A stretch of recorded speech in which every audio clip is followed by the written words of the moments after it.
төгсөө онцлогын хэмжлэгийн төв дээр одоо ховдчуудын хүсэн хүлээж байгаа Имра Ефрат бууж гин. Тэгэхээр энэ буулгаад бас суурилуулах асуудал ихнээсээ яригдах баг. Имра Ефраттай холбоотой та мэдээллийг өргөвөл. За Имра бол одоо яг манайх өрөөгөө бүрэн засаа бүрэн зэсээр доторлоод одоо суурилуулалт явагдаж эхэлж байна. Өнөөдрөөс суурилуулах инженер нуур Хятадаас нийлүүлж байгаа компаниас нь өөрөө инженер ирсэн байгаа мэргэжлийн. Тэгэхээр суурилуулалт бол асуудалгүй. Дараачийн суурилуулж дуусны дараа тохиргооны инженер бас Хятадаас ирнэ. Тэгээ тохируулж өгнө манай инженерүүд бүгд газар дээр нь дагалдаж байгаа. За манайх бол тоногт хөрөмжийн 3 инженертэй. Хүчил төрөгчдөр байгаа тоногт хөрөмж дээр хамаарагддаг бас 4 техникчтэй. Энэ инженерүүдийн маань бас хятад явуул сургана.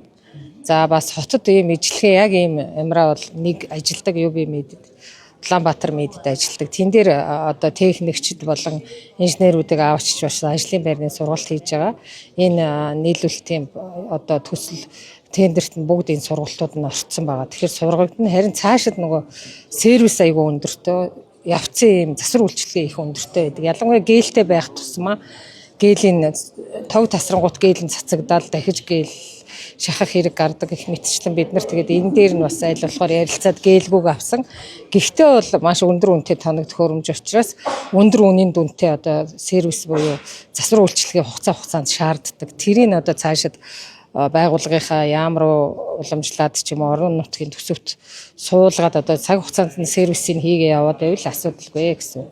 За дүгнэлт унших эмчийн бол одоогоор сургаагүй одоо сургалтанд явж эхэлж байгаа дөнгөж 4 сарын 1-ээс нэлээд туршлагатай манай эмч нарын хяндаг одоо 4-р эмнэлгийн эмч 2-р эмнэлэгт одоо эмч нар байгаа. Тэд нартай гэрээ байгуулад зургийг явуулаад онлайнаар уншуулдаг ийм систем бий болсон байгаа. Ингээ уншуулнаа. Тэгэхээр дүгнэлтэнд эргэлзэх асуудал байхгүй. Тэгээ залуу уран заяа гэдэг эмч маань сурахаар явж байгаа. 6 сарын дараа бэлтгэгдээд ирнэ. Яг суурилуулалтын ажил хэдийн хугацаанд одоо үргэлжилж танай эмнэлэг дээр хийгдэх вэ? Ер нь Имра Ефрат мэдээж явцын дундах сервис засварын асуудал гээд өртөг өндөртэй гэдэг та яриандаа дурдлаа. Мэдээж ард иргэд үзүүлэхэд тодорхой төлбөр мөнгө төлж үзүүлэх үү? Энэ дээр одоо яг эмнэлгийн зүгээс яамны зүгээс өгж байгаа чиглэл бодлого юу вэ? Ер нь бол өндөр өртөгтэй онцлогоо шинжилгээ, үйлчилгээ бол бүгдээрээ хамтын төлбөртэй байдаг. Энэ иргэдийн карманаас бага зэрэг мөнгө гарна гэсэн үг. Ихэнх нь даатгалаас гардаг. Гэхдээ яг Имра дээр яг иргэдийн карманаас хэдэн гардгийг би бол мэдэхгүй байна. Компьютер тасгчтай компьютер хэд жишээ нь одоо иргэдээс 70 мянга босод одоо 350 даатгалаас гардаг гэх жишээтэй. Тэр энэтэй адилхан л одоо нэг 150 мянга 100 орчим дотор иргэдээс бас мөнгө гарах хамтын төлбөртэй юм даатгалын юу орж ирдэг.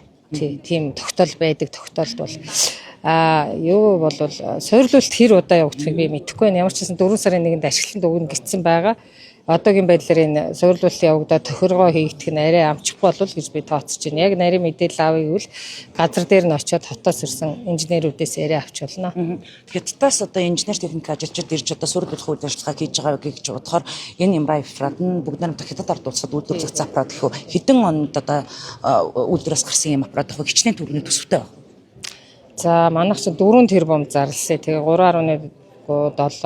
3 тэрбум 750 саяд нийлүүлэхээр бага үнийн саналаар тэгэл ер нь хиймэл оюун ухаантай бас 3D-тэй ер нь сүүлийн үеийн маш орчин үеийн боловсронгуй маш дэвшилтэт технологи гэж нийлүүлэгдэж байгаа. Бид нарын хүсэл бол нөгөө Siemens, Германы Siemens, Японы Canon гэх брэндүүд бас их бид нар одоо 300 авахтаа бас нөгөө одоо Хятад машин авснаас одоо Toyota-г авсан дээр гэдэг шиг манай дүр сонирхлооны эмч нарт хүсэм өрөөддөг бас брэндүүд байдаг.